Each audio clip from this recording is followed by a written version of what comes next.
Screencast 3, Learning Disabilities. Writing, spelling, and speaking. Here are 3 facts about writing, spelling, and speaking. The first fact is that literacy encompasses a child's ability to create and write out the alphabet. The second fact is that spelling refers to a student's ability to create words that are grammatically correct, but they also judge the writing ability of the student. And lastly, spelling encompasses one's ideas in print and are often 2 different processes. Here are some ways to assist students with spelling. One way that you can do this is to make word dictionaries, and they can enter new words to proper pages. One page could have words that start with A through K, and the other one could have words that start with L through Z. And when they would learn a new word, they would put the word on the proper page, and they would eventually have their own word dictionary. A second way to assist students with spelling is through digital readers. Digital readers help students pinpoint mistakes that they have when writing their papers. A third way to assist students is when looking at words, they put dots under the sounds that they hear. If you were to hear the word that, you would put a dot underneath the TH, the A, and then the T. That. Spelling methods. Some spelling methods are that you can put the dots under the sounds that you hear within the word, like I last said. Another one is that you can create word families. Word families are words that all sound the same, like he, she, me, we, and be. They are all tenses or people. Another spelling method is marking vowels in each word. Here they are able to pinpoint which ones are the vowels and which ones are the consonants.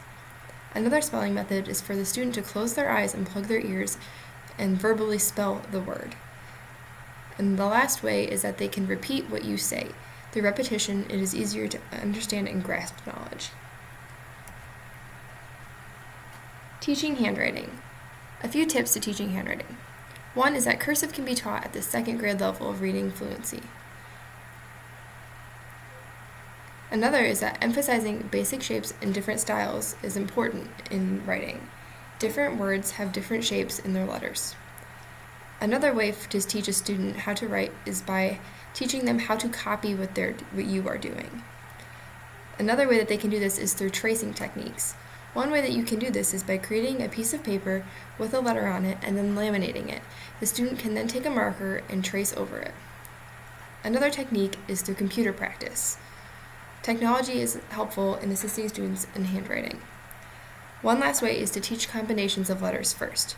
When creating words, it is easier to take a couple letters at a time and then move on to the rest of the word. Some mechanics of writing for older students with LD. One mechanic in writing is to proofread. LD students have a hard time proofreading and jump to the conclusions.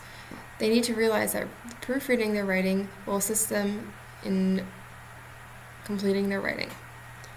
Another method is analysis of sentences. When students understand that they need to analyze each sentence that they have, they are finding verbs, nouns, and adjectives. They are pinpointing what each thing is in each sentence and correctly formatting each sentence. Word processing programs also help in assisting students with writing. One last way for LD students to learn how to write properly is to learn what a proper paragraph consists of and what the structure of it should be.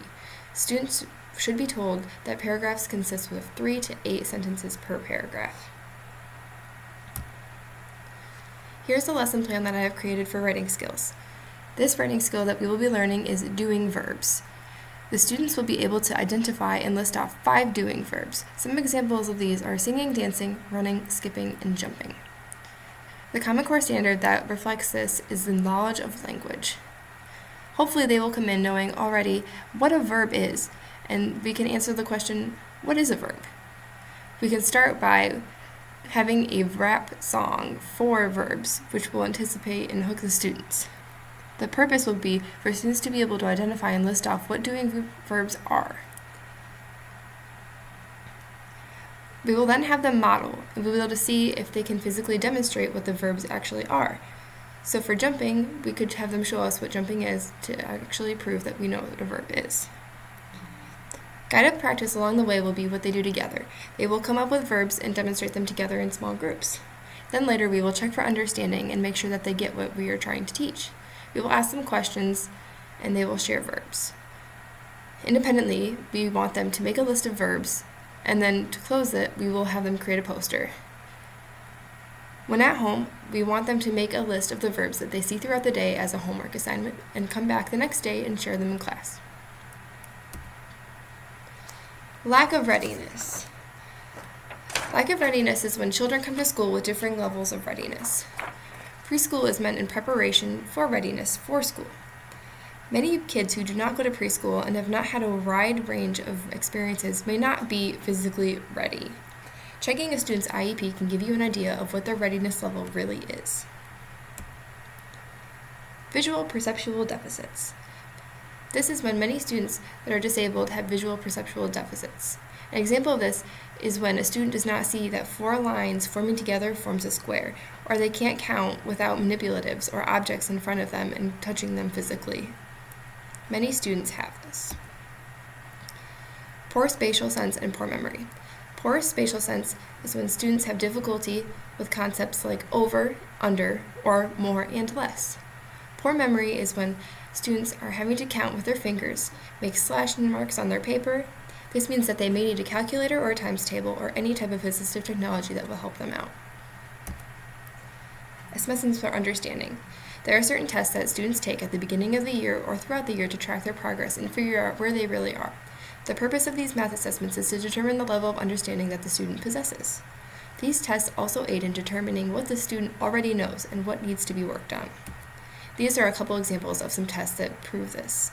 The first test has addition, you can tell what time it is, and has story problems.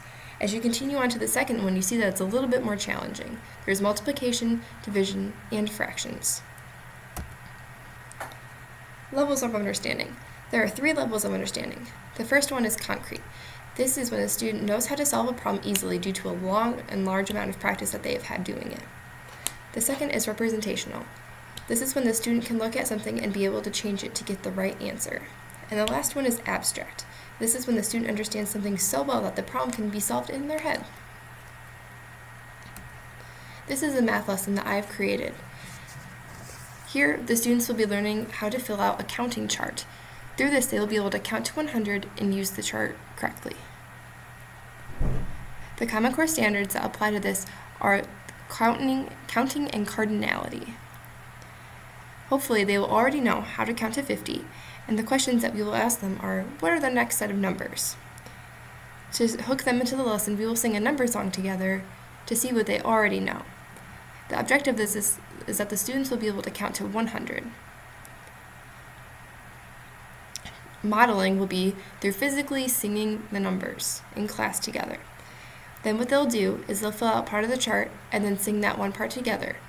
They could do this in rows. And then to check for understanding, I will ask random questions about what is the next number or what's the next sequence.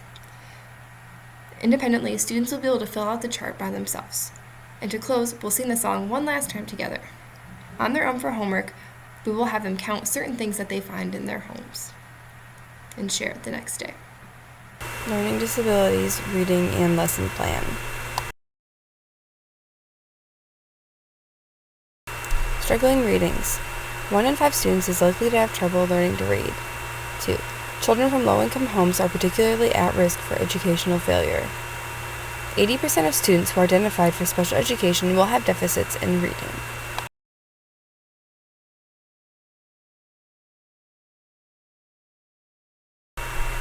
Trouble reading in the future. Those who have trouble reading in the future may have these characteristics. 1. Have a limited vocabulary that does not match their peers. 2. Difficulty understanding when and when not to speak. 3. As a result, child has talked late or had delayed speech when they were at the age of 2. They may also show little interest when listening to stories. A balanced literacy program should include the following. 1. Reading to children. 2. Shared books and reading experiences. 3. Phonemic awareness training. 4. Systematic vocabulary development.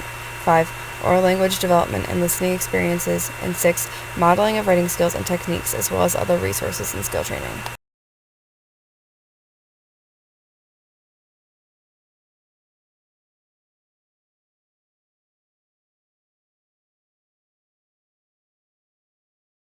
Phonemic awareness is the understanding that spoken words and syllables are made up of sequences of speech sounds, and that it is possible to tease out or isolate these sounds in order to assist oneself in spelling and writing.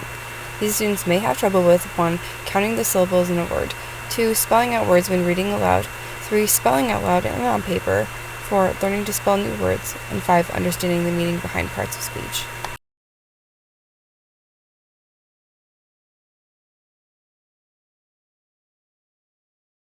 Steps to teaching reading to students with LD. The first step is to convince the child you can teach him or her to read. The second step is to discuss and note what kind of rewards the child prefers. The third step is to determine what the child does and does not know. The fourth step is to determine the level of word recognition. The fifth step is using nonsense words, which determine whether the child can blend sounds into words he has never seen before. The sixth step is to listen to the child read at his independent reading level. The seventh step is to analyze the data, and the step 8 is to make a plan to set goals and strategies.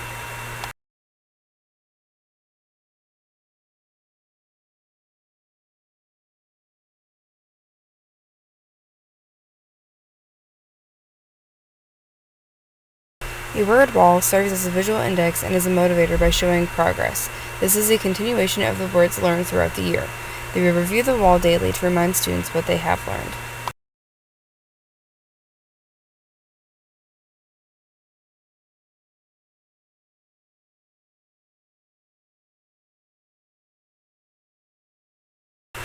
Word families and word clumps. This is looking within words for familiarity or for clumps. You teach this by choosing words with similar endings and show that the first letter is the letter that makes the difference. Working with an emerging reader. To become a proficient reader, one must read every day for about 30 minutes. After reading, they should answer questions regarding what they have read, and they should introduce the concept of the silent E that makes the preceding vowel give the long sound.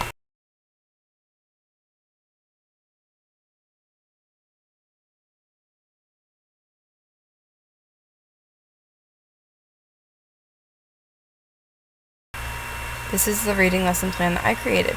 Students will be able to use the word chart to find differences in words. The vocabulary will be the new words that they learn throughout the term. The standard that we'll be using is the RFK3, which is phonics and word recognition. The prior knowledge that they should already know is what individual letter names are. The questions I will ask for clarification are, what letter should you replace this one with to get this? The anticipatory set will be showing them an example and how fun it is to make the word chart. The objective/purpose is that students will be able to distinguish between similar words. Instructional input is that they will already have additional words. Modeling is me showing examples from my chart that I had made previously. The guided practice will be working on a sample chart before working on it on their own. They can do this in groups. To check for understanding, I will ask what is the same in every word and what's different, and then we will correctly pronounce them. The independent practice will be to fill in the word charts independently, and then continue on to the next row. The closure will be to talk through the words that we came up with and pronouncing how they sound. Each level will have a different column that they have to do, and for homework they will create a new column on their own.